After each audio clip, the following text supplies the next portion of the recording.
I'm Shantae Bird, and I'm from Bluebell, and I'll be looking forward to my senior year at Altamont High School. I was so excited when Strata Networks chose me to go to the Foundations for Rural Service Youth Tour. I don't get to travel a lot, so it was really nice for me to be able to go to Washington, D.C. Of course, I want to be a history teacher, so it's nice to see all that history.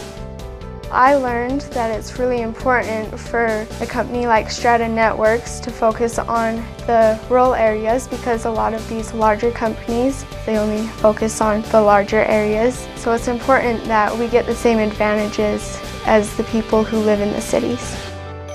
This experience gave me the opportunity to meet people from all over the country. I want to thank Strata Networks for letting me go to Washington, D.C. to have this amazing experience. I learned so much and I'm so thankful.